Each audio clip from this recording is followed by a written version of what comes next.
What's going on, Coach D? We got our special guest. Introduce him. So, ladies and gentlemen, Liam Anderson is with us today. Former player of mine, went on to Holy Cross and is now currently with the Indianapolis Colts and looking to make a name for himself. So, Liam, thanks. I appreciate you coming on, buddy. Yeah, thanks for having me, guys. Yeah, it's exciting. I mean, we always talk about on this podcast everything to do with prospects and recruiting and like the different things, from techniques and drills and stuff that we think guys should be doing and kind of like the myths of what we see out there to, things that are in the prospect world and kids going through the recruiting process. And I mean, that's obviously the main thing to try and help young guys see someone like yourself and hey, what did he do that helped him to get where he is? So we're really glad to have you on. And I mean, the first question is obviously, kind of a background for everyone who may not know. He played at Mount Olive High School, led them to the very brink of the state championship. I won't rehash that because Coach D talks about it all the time. So, but obviously led a program. You were the quarterback there, and I think that's something we should talk about because a lot of kids play quarterback and they think that's where they have to play in college, and you end up playing linebacker in college, and now is on to the NFL, and making those dreams come true, and fighting every day for to continue to compete and be an NFL player. Tell everybody a little bit about kind of your journey. Yeah, so I'd say it's a pretty unique one. It's not like a typical football story. I considered myself like a baseball player first up until like my senior year in high school. I had we didn't have the best of the seasons my junior year. But like I showed some flashes on tape, and that's when like colleges started to notice a little bit. And then my senior year, we had a really good off season. We really bought into the program and bought into each other and all the hard work. And we kind of had a breakout year. Obviously, you said like we came up short in the state final, but that's what kind of put me on the map as a prospect.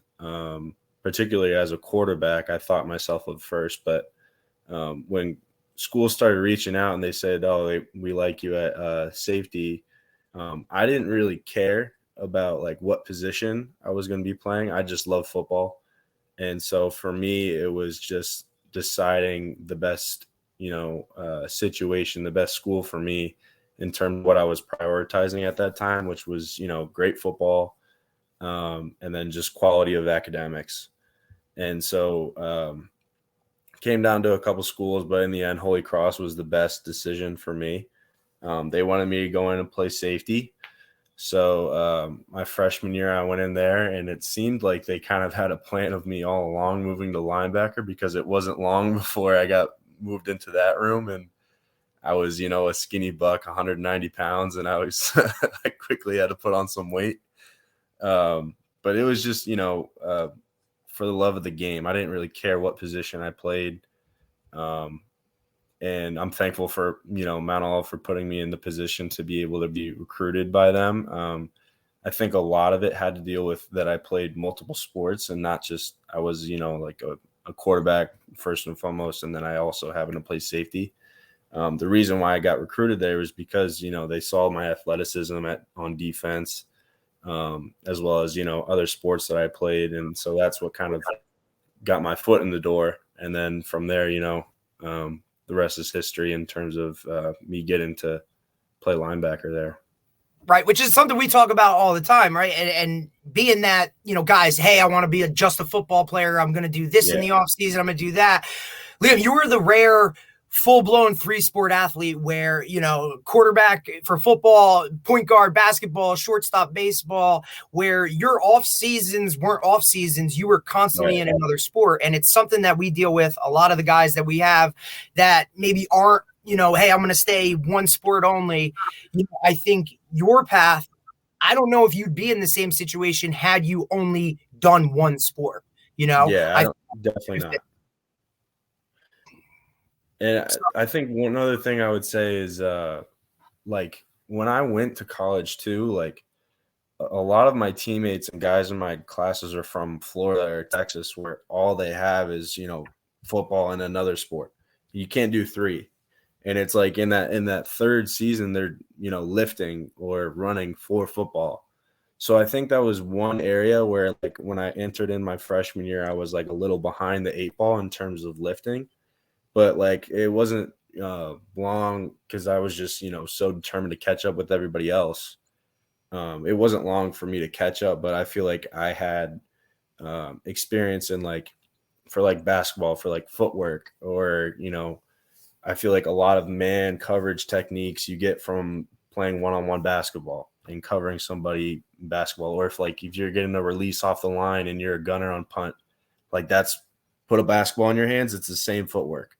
So like there's a lot of like carryovers from, certain sports that carry over to football, and it's like you wouldn't get those skills if you didn't play other sports. So I feel like that's a huge advantage at the end of the day. Well, that's the thing that I see the theme over and over again, especially guys that go to higher and higher levels, is that the three-sport athlete has a tremendous amount of success. I actually just saw something the other day. It was interesting that you said that baseball, up until basically your senior year, you really thought of baseball as your main sport. Yeah. I saw a big thing that the majority of guys that end up being college football players thought another sport was gonna be their main sport, and but basically the theme was that they were multi-sport athletes, right? And they had another skill set that really translated over to football.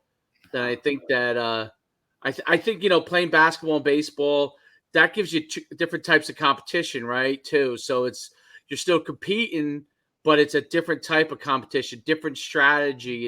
It's different skill sets you need to have that I think translate over into football. But I'd love to know, because obviously you're a quarterback, and now you start out as a defensive back and quickly moved to linebacker. What did playing quarterback? How did that help you when it came to transitioning to playing linebacker and defense at the college level? Yeah. So what I tell people is, obviously we only got so complicated in our offensive scheme at Mount Olive for quarterback, simple zone reads, one high, two high safeties, and then you kind of know what coverage you're getting or what matchups you like, what routes you like versus man. But from the flip side of that, as a linebacker, when we were dropping in zone coverage and I got a certain route, in front of me, like I'm knowing that, the quarterback's probably wanting me to take that drag up there so he can hit the dig behind me, so like little things like that in zone coverage that gave me an advantage. I understood, route concepts, what the quarterback's trying to do, what their offense is trying to attack, little things like that, especially in in the college level, you get to the RPO world, so much more than high school. So I understood what he was reading. But, in another world, I know that, when the quarterbacks get pressure in his face, he's going to be, hesitant to let go of the ball sometimes or stuff like that. So it gave me an advantage in just understanding what the quarterback's thinking, what, passing concepts they could be trying to do versus our particular style of defense. Like we were a quarters team, so I know what kind of route concepts are going to be able to beat that. So it was pretty much in the zone passing game is where I got my advantage.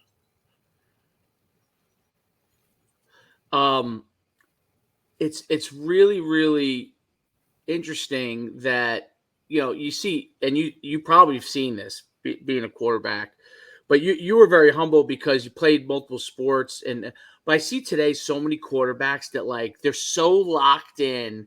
Like, I have to play quarterback in college, and that's the only and they missed the boat because the skill sets of quarterback lends you to play any position basically on defense other than interior defensive line. Yeah, right. Other than D tackle, those are big, huge boys. But you could play tight end, you could play wide receiver. Some guys who are shorter quarterbacks, running quarterbacks, can play running back at the college level. But I see so many of these guys because of like the 7-on-7 circuit. They're all locked in. Like, if I don't play quarterback at college, like, what do I do? No. Like, Yeah. what advice would you give quarterbacks as they're going through this whole entire process? I would probably just say stay open-minded. I mean, if you really love football and if you really want to play, you got to realize that in college football, there's only one quarterback that plays on the field. And, a very, select few times you'll get a 2-quarterback system, but even then the reps are very limited. So if you want to play as much as possible, and if you want to really utilize all of your athleticism, then you got to be open-minded to play other positions. And that's going to ultimately get you on the field faster. Very cool. Right. And I think that's something too, Liam. Like, you understand, like, I can remember working with you as just a puppy when you had just come to town and you were a sophomore and you were kind of the next like guy that was going to be it. And your first varsity start was at safety, Yeah. Like, we got you on the field as soon as we could in a position like that, and knowing, hey, eventually he's going to be this quarterback, but he's a competitor and an overall athlete, where now let's get him on the field to do this. And then, coming down to senior year, it's like, yeah, he's the quarterback, but I'll tell you what, buddy, your best game, that championship game, you had a phenomenal game on the defensive side of the ball. And that was really where I think you personally noticed, like, hey, I think safety might be, that place for me. Now, I was pushing for it forever because it's like, hey, right, dude, yeah, you were a safety guy. I'm like, you're going to be a safety in college. You're going to go in there and whatever, and you're going to be a safety for probably 5 days, and then they're moving you down into the box. And then you got on that whole, all right, now I need to prepare to play safety at this, or to play linebacker at this level. That's where you really took the off-season world, right? You bulked up, right? You came back. You were on that college weight room program, that college meal plan. And now you fit yourself. And I believe originally you started as an outside backer and then moved to the interior, correct? Right. Yeah. So just that overall, right? Like, just playing that stuff and doing that, like, you were open-minded about it. I want to get on the field. Some guys, like Coach was saying, we had with these guys, like, I'm a quarterback only. It's like, okay, well, all right. Even guys that, look, we run these camps and we got 80 receivers and 15 DBs. Nobody even wants to go play DB. It's like, my man, use your skills, your athleticism, and embrace it. But I think it's a kudo to you and kind of these other guys that if you want to be at this high level, you have to not only embrace it, but you also have to have a passion and love it to a point where I don't care where I'm at as long as I'm on there. I feel like that's what separates the guys that go to college football and then the guys that play at college football, is the ones that really love it and will just buy in. Because as a freshman, pretty much the only way you're going to play is special teams, and everybody going into college football never played special teams in high school, so it's like you got to buy in and you have to like just try to develop yourself as an overall football player rather than just one position. And especially in the position that I'm in right now, like, it's kind of like a full like cycle. I'm a special teams guy in the NFL. That's what I do. And it's like, if I didn't have those years of college, and especially my freshman and sophomore and even my junior year of just really being like a special teams guru type of guy, like, I wouldn't be in the position where I am today. And it's like that special teams experience and the love of football that really like carries you and will take you very far in football. Coach D has been a huge advocate since you were in high school. I remember him talking about you because I was the year before you guys went to the championship. I was a coach. I was an assistant at Old Japan, and so we lost the year before in overtime to Riverdale, and then you guys had that game. But he was always a huge advocate for you, even back then. He would say, I have this quarterback. I think he's a defensive back at college. We just got to find a spot for him. I remember this all the time. And then when you got into Holy Cross, you were playing and you were starting fairly early in your career. He was he's like, I think he can be a pro. I know it's FCS, but obviously Holy Cross always has a great reputation. Mhm. in the football world. And when you're good area there in Massachusetts, where New England Patriots are nearby, so that begins to give you one scouting group that will always know what you're doing. It's actually an advantage at the Yeah. pro level being in near a major city, because those guys are always reading about people in the paper and stuff. So, and the Mhm. reason why I say that is because I was an NFL agent for 6 years, and so I'm curious about this process for yourself. What it was like. Who's the agent that represents you? Are you still with whoever that Yeah, is? Matt Glaus is his name. Okay. So when you went with Matt, like what was the process for you, right? Coming from FCS, everybody thinks, oh, I got to go to these big, huge, right, No. to have a chance in the NFL. So tell a little bit about your process. Because when I was an agent, I used to represent players like yourself, guys that really had a chance to make it, but either went to a big school and they were like a big tight end that didn't get the ball thrown to them that much, Yeah. or like had different attributes, right? But you thought they Mhm. could make it. And so tell a little bit about what your process was like for you. Like, when did you first realize that you had a chance to be able Yeah. to get in there? And then what was the process for you draft wise, everything like that, free agent? Yeah. So I really didn't.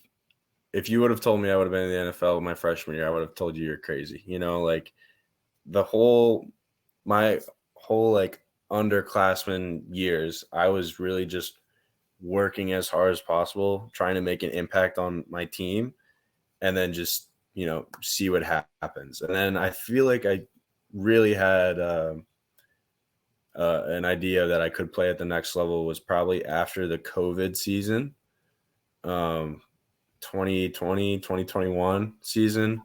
Um, Right, just because you because guys didn't play that year, right? Like you had that we COVID had year, like you this, were we had literally like shut down. You just took classes, came back to town, I believe, right, and helped coach the high school team, right? yeah, right. And we had a season after that in the spring, in which we played 4 games.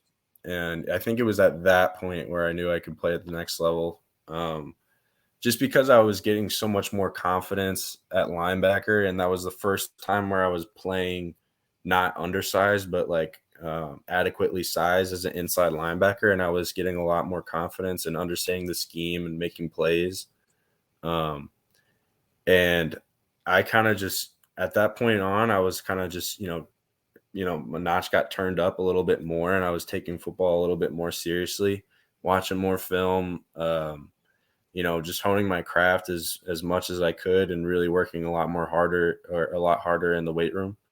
And then I had the decision after my senior year to like consider grad transferring potentially to an FBS school, like Power Five school, play linebacker, or stay another fifth year at Holy Cross. And the system just fit me so well, and I was doing a lot of things that would help elevate my status as a prospect, because that season I was before my fifth year, my senior year, I was playing cornerback, I was playing safety, I was playing D end, I was playing linebacker, outside linebacker, overhang. I was pretty much playing everything. And I had never had that fun playing football in a very long time. So like I decided to stay, and it was, probably one of the best decisions I've ever made, and came back. And we were fortunate to have another great year. And then from there, it kind of just took off, and it was a question of trying to find an agent that understood who I was as a prospect and as a player. And fortunately, Matt really, I feel like he's got a great, idea of what it takes for me to make it in the league. And he's had guys similar to me. So that's what I was looking for, is somebody who had other guys in the league who, had a similar path to me, small school, special teams type of guy.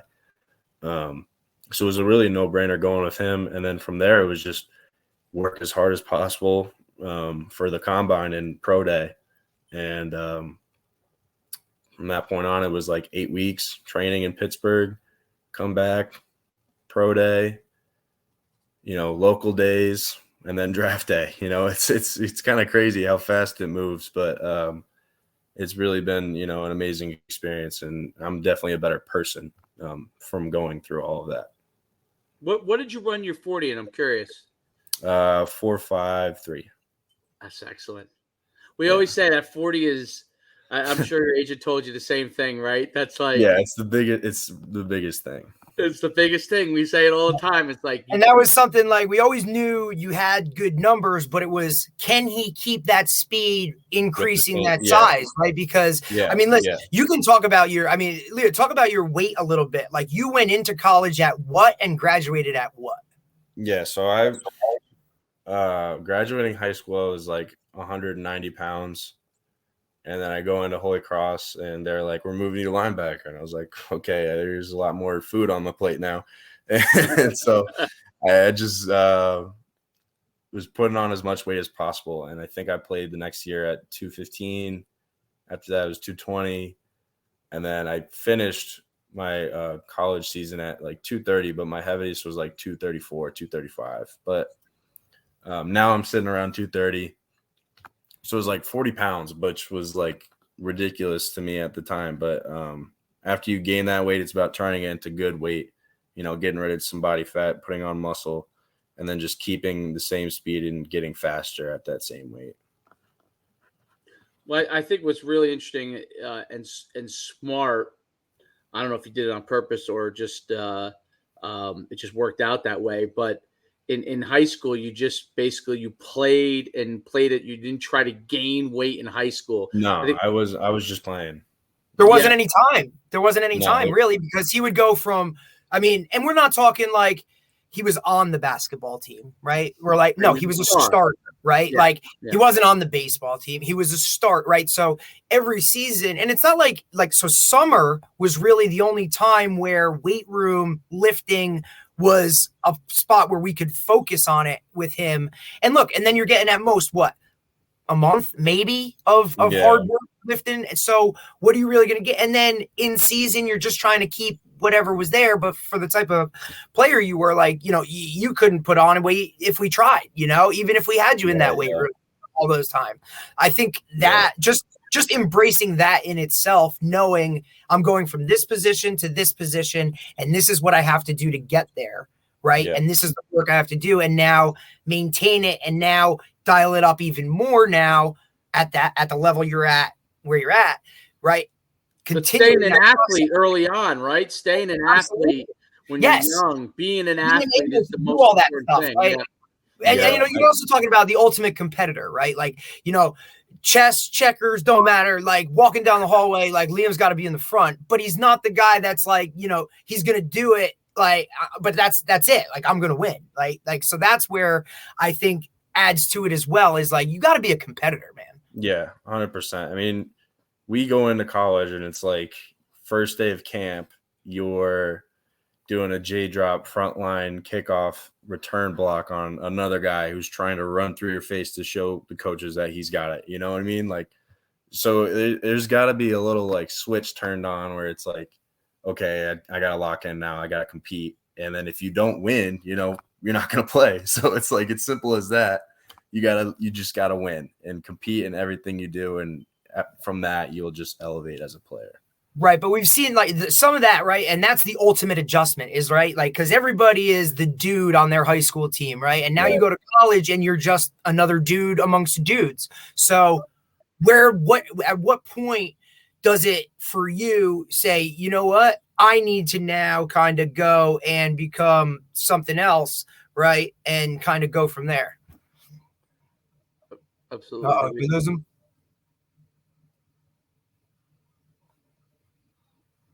I can't believe he ran a 4.5. That's incredible. Did we lose Liam? I think we lost him maybe, but I don't know. It looks like he'll be back. But think about it, right? And listen, and this is something too, because it's kind of cool for you because you were at that state semifinal game where this kid's playing quarterback, right? So you've seen him literally go through this whole process. And with our guys, we talk about this all the time. You gotta love the sport, right? You can just see that these guys and he himself, the passion for it, loving football, right? Doing all that stuff. That's the difference, You're good, buddy. Yeah, sorry about that. Yeah, you're good. Technology, dude. Technology. No matter what. Never fails. We something all the time. Always got to be me and Derek all the time. Derek will be talking to me and I'll be gone. But we just Always don't gotta be stop, right? So prepared. we just keep talking, and it's like 5 minutes before we even realize one of us is like missing in it. But yeah, man, listen, the whole thing, like I think you embracing that process of being a competitor and also now taking it to another level once you're just there among the others, right? Because like you said, those first couple years, I mean, look, you could have easily gotten discouraged with just the position change in general, right? You could have just said, you know what, this isn't for me. I'm just going to play, I'm going to go to school, whatever. But no, you embraced the competition aspect of it and said, you know what, no, I'm going to get better. I'm going to continue to improve. I'm going to buy my time. And, hey, if I'm going to only be on kick return, well, I'm going to be the best player on kick return, right? That's or I'm going to be a exactly what it gunner. was. I got to go do it, So It was like freshman year camp. I mean, everybody who's gone through college football understands that freshman year camp is, a different beast. And you walk in there, we went, and this was before any sort of like rules from the NCAA. I think we went like 18 days in a row of like full practices. So it's like you figure out very quick if football is for you or not. And if you decide that's not, you're just going to be miserable. So, you got to buy in. And buying in at that time, I was a quarterback. I had no idea what I was doing on defense. I thought I was terrible at football. I was like, I couldn't learn anything. I was like, wow, this is very hard. But what did I do? I just, I said, okay, I can buy into frontline, KOR. That's something that doesn't take much to learn about. Or I can run down on kickoff with, your head on fire. That doesn't take, much to think about it either. So it was exactly what you said, just buying into those little roles and then trying to expand from there and just, get better as a player over time.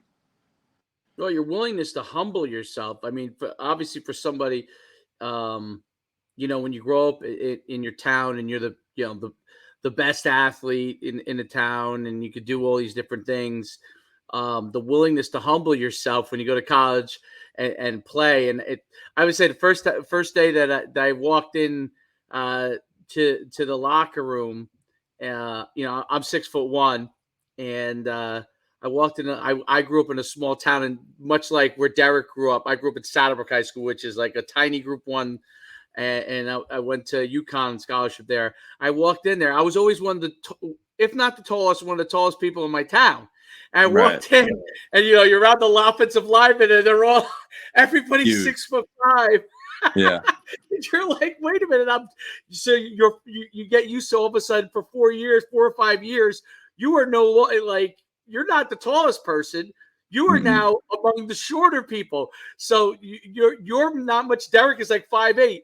But you're closer to the guys that are 5'8" than you are to those guys who are 6'5". You know what I mean? So exactly. I wasn't the biggest. I wasn't the strongest. I wasn't the fastest. But you gotta find your own little niche of who you are as a player to fit in. Absolutely. Awesome talking to you, Derek. You have any final thoughts before we let him go? Go relax. No, I mean, listen, I think it's like you said, I mean, and you're talking about guys really, a lot of the guys we talk about get caught up in the, the Power 5 this, the FCS this, or scholarship this, listen, man, get your foot in the door, work hard, and good things will come, right? And I think, Liam, I couldn't be prouder, as a coach and all that stuff, but it's the other stuff too, just how you give back and you can talk to guys about it from your role and give them this is what it is. This is how you got to do it. And it'll all work out in the long run, because look, at the end of the day, my man, you're living dreams right now, but you also got a hell of a degree from a hell of a university. So you always have that to fall back on, Absolutely. Yep. We didn't even talk about that as obviously one of the top academic schools in the Northeast. So, right. No, I mean, listen, winner on and off the field. Is there. Yeah, I mean, and a winner on and off the field, right? I think you guys won in your 4 years there, how many Patriot League titles you have? In my 5 years, we won four in a row, and they're about to win 5 right now. So it's just, a testament to the program they got going on right there, the culture that we built. And it was, just truly blessed to be a part of it. It was just so much fun winning like that. So it never gets old. I appreciate it. Massachusetts accent after 5 years there. No chowder. No, you're not talking chowder. No, that's not me. Worcester, right? Boy, keep that jersey. Holy, I how love do they say Worcester, it? but Worcester. I will never get into that accent. Yeah, boy. They say Keep that wicked all the jersey. time. Keep that jersey. That New Jersey. But listen, buddy, I really appreciate you coming on, I dropping appreciate some you knowledge guys. and some stuff for the guys that we're looking to help out and do things like that. And, you know, obviously, if you need anything, let us know, buddy. But continue the journey and you know, keep at it. Absolutely. Thanks for having me, guys. All right, Appreciate guys. you, All bud. right, Talk Liam. soon. Take it easy, bud. All right. We'll see you. All right, Later, my man. All right. All right, that was great. Great Good having kid, him bro. on. This is a good dude. And I'm telling you, listen, what am I in the NFL? I'm a special teams guy. Why? Because he embraced the role and he's athletic, you know. I'm not just a quarterback. I can do other things, right? So I know we put, you know, guys push this, that. Listen, be open, be humble, learn everything. Because listen, you heard it in his. I didn't want to be that. I didn't want to do that. But he also, you know, he knew at the end of the day, like, hey, if I want to get to where I'm going to go, this is a path that I need to do it this way. So I'm going to do it, right? Like a very humble human being. Yeah, the humbleness, that was like the overall. You know, so many times, and we deal with it in obviously in high school, a large basis over and over again. Quarterbacks are used to being the guy and all that kind of thing, and a lot of them have a hard time. The word is humbling themselves because their pride is so big as a quarterback. I think that's what it is. I think it's a pride thing, right? Like, because they feel like if I can't be the quarterback, then I'm not good. Like, right? It's like I've failed. No, you were just better suited at another spot, right? So, all right, that didn't work out. All right, now let me go embrace this. I mean, think about it. He went from 190 pounds to 215 pounds to 220 to 234 to 230. I don't think people understand how much work that takes to do that. And then to run a 4.5 at 230. So it's pretty incredible. I mean, right. I mean, that's flying, by the way. 4.53. I mean, that is flying. And listen, and he wasn't, I don't know if to be honest, I don't know if he would have been I don't know if he was a 4.5 guy in high school. You know what I mean? Because I really don't think he was. I mean, literally. He was a baseball player. He probably didn't. Yeah, exactly. When I talk, I mean, look, and it's not just him personally. It's like a lot of these guys that play 3 sports, right? You never full amount of time to really get in there and work out and do all that kind of stuff because you're doing something else. I mean, look, this was a guy too who he didn't really do 7-on-7s in the summer because he was playing in a baseball league, right? So like, you know, that was the whole thing about it. And it was like, when you get to college and football is the only thing, just watch what's going to happen with that whole process in general.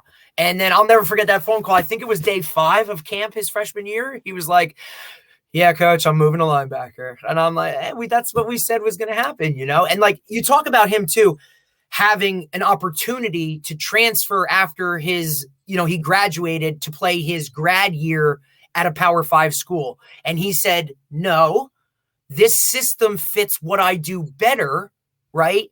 Let me use that to take the next step. I think NFL teams, especially a guy that's a free agent guy like he, really, really look at that when he the word humble keeps coming to my mind. Like, it just obviously you know him really well, and I don't, right? So I'm listening to him talk, and as a coach, I'm like, yeah, you drool. Yeah, that's a kid you want. He's a once in a lifetime kid that you have on your team because he checks every box. You know what do they always say? When your best player is your hardest worker, then you got something. You know what I'm saying? He's also a kid that if you ask anybody about him, there wouldn't be one bad thing said. You know what I mean? Like, it's just across the board. You know, and he. I mean, look. That year when COVID and they shut down the program, he came home and rather than just sit around and do whatever, he went back to the high school and helped them coach their season. Right?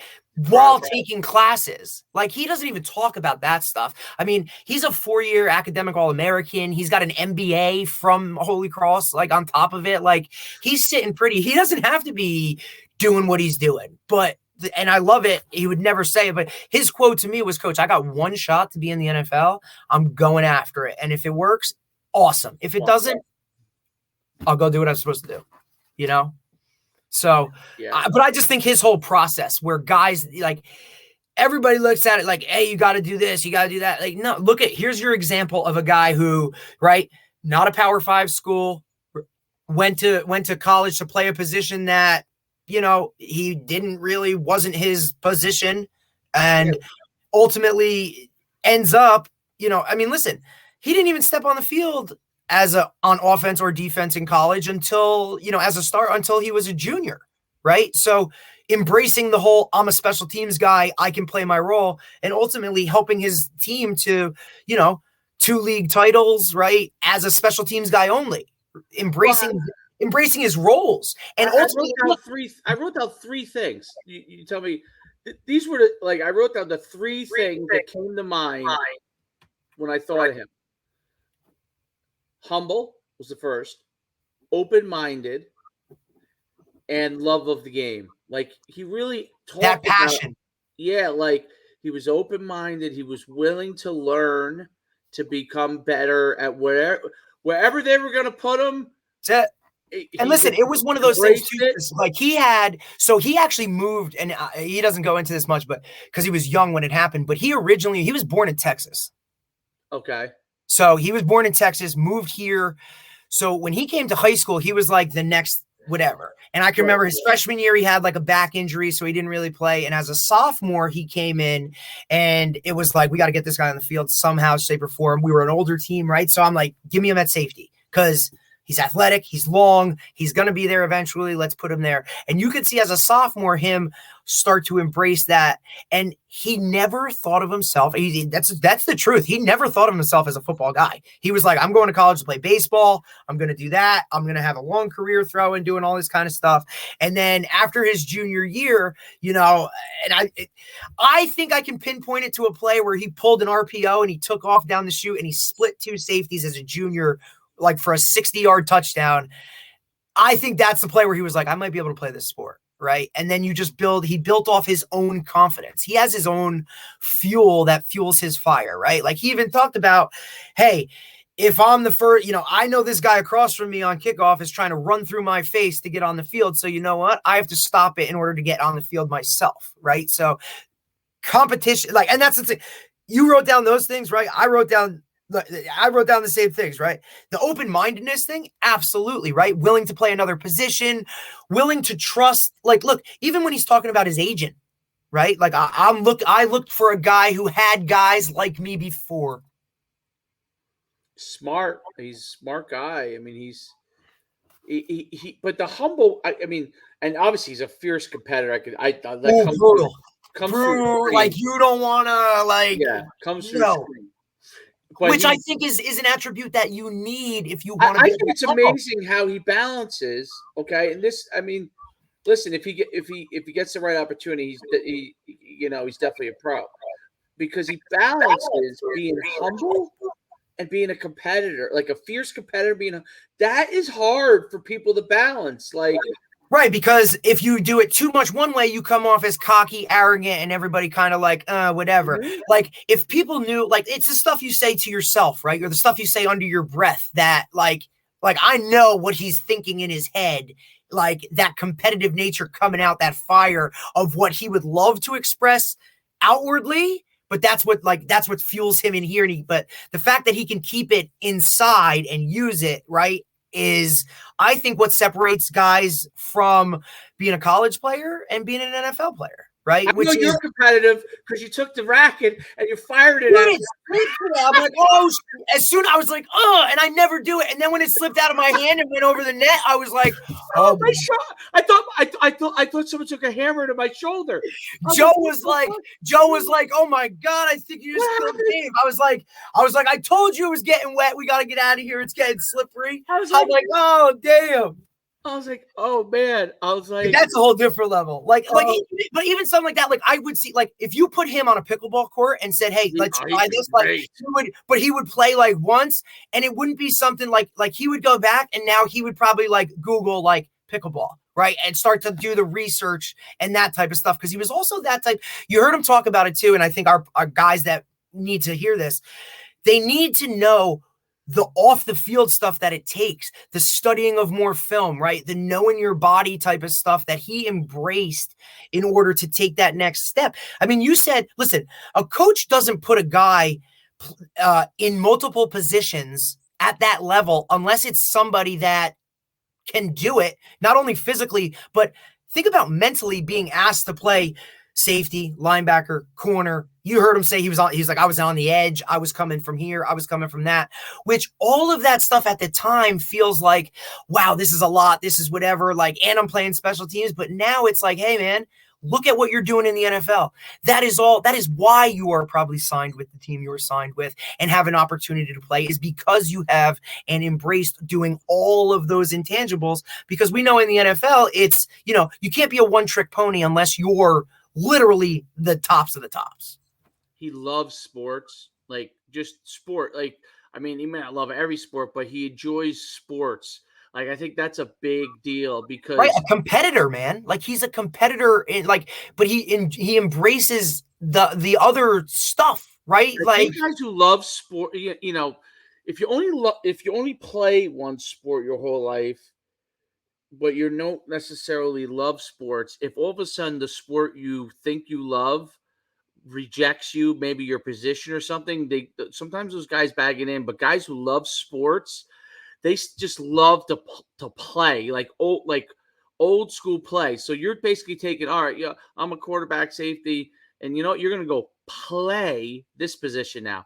Okay, wow, all right. Once you embrace it, you go, you know what, this is just playing. This is another thing to play, right, and another thing to learn.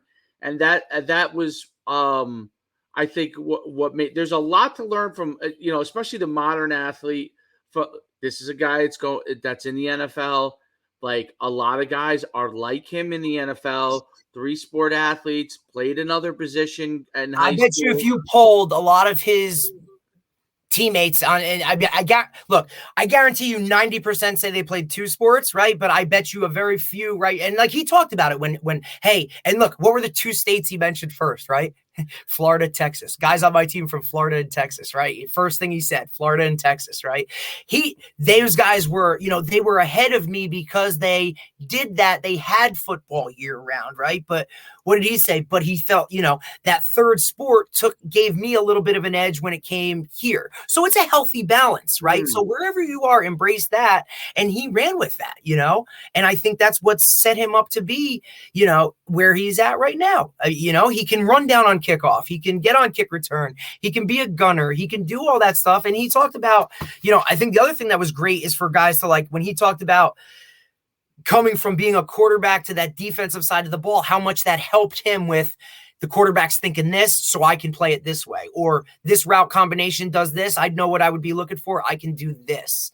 That type of stuff where he looked at it, and said, I'm going to use that side to help here. I don't know if guys today do that as much, Well, there are guys like him, and guys like him probably have great success, and guys who don't have that thought process. This was a great interview because it really gets kids an opportunity to see someone. He didn't go to a Power 5 school. Holy Cross, Patriot League, man. Patriot League. He's getting the opportunity at the NFL. Obviously, it's always a tough road, but he has the opportunity there. Right. And I think that was the thing for me. Right, that was his whole thing was, look, I just want an opportunity. Yep. And you can, in the very different than high school where, schools recruit you for different reasons from different places. And NFL, it's about how many things can you do for me because we only get 53 of you. Correct. Unless you are, the quarterback, right? Or Justin Jefferson, right? Or one of these guys receiver, those guys. Right. You got to be able to do. You got to be versatile. Even like linemen. When we used to recruit linemen, linemen. We used to look for guys that could, because we would recruit what I would call like the second tier group guys, right? We would look for linemen that could play multiple positions. So right, just in case. Yeah, even if they were a tackle, we're like, is he a big enough body to be a guard? Can he move? Right. Can They he only snap carry. if he need to? Can he do this? Can he, what Correct. can he do? Right. Like, hey, if I'm a system where I'm a 3-back punt team, can he be that personal protector back here? Can he go on the second line of kick return where we're running, pseudo counter on and that type of stuff? Like, guys have to be able to do more.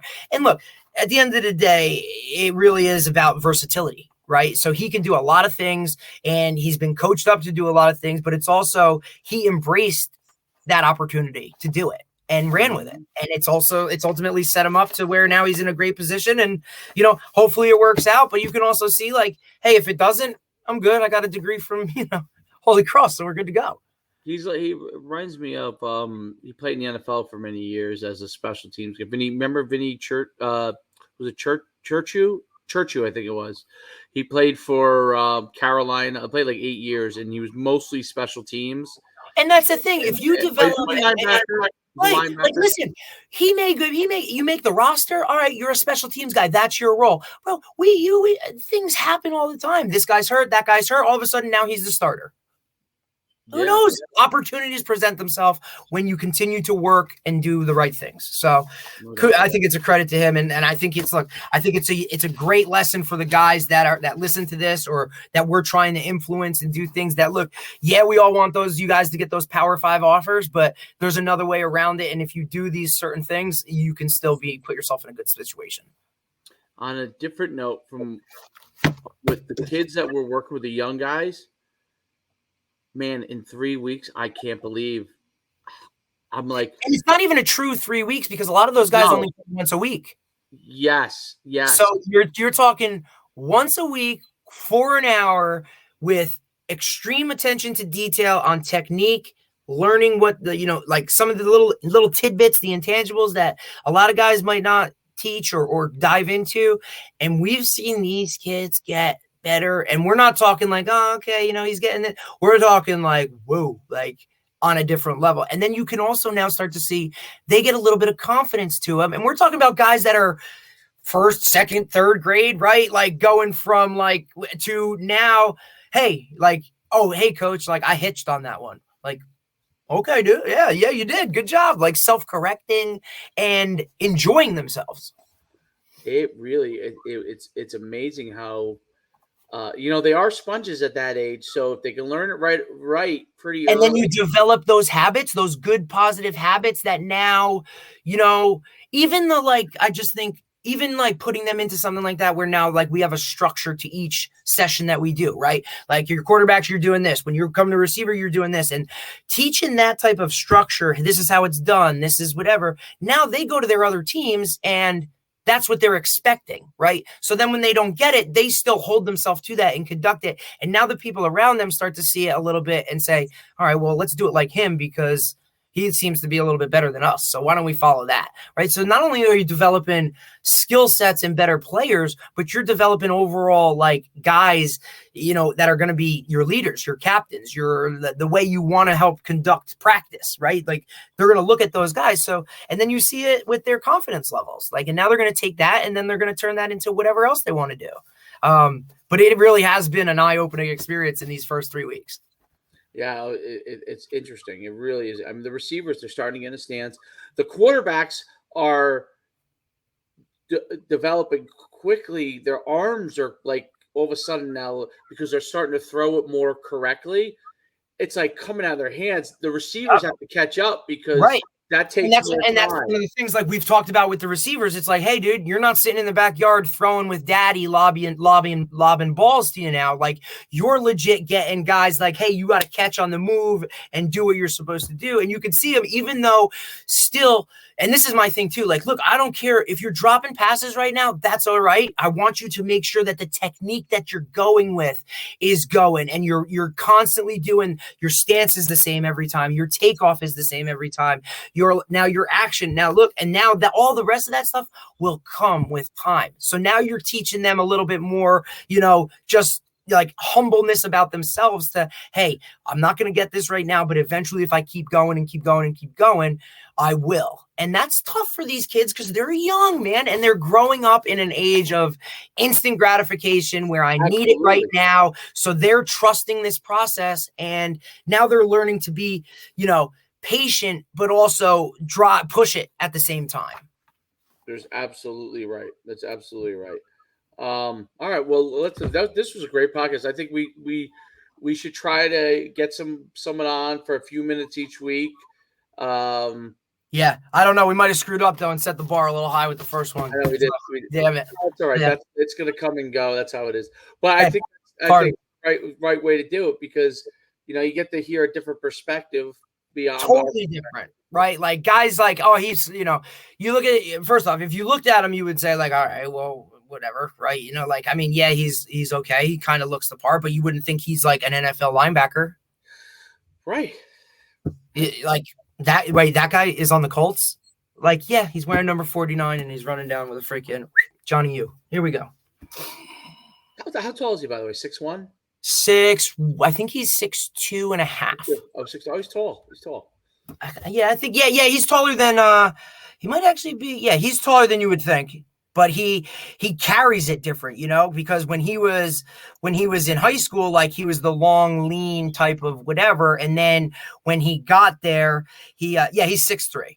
So then when he's like, but he was like that 6'3", right? Like 6'2"-ish, whatever. So his speed is obviously like what took him. They were like, "Woo, this kid!" I mean, and he obviously had a 4.5 on his pro day.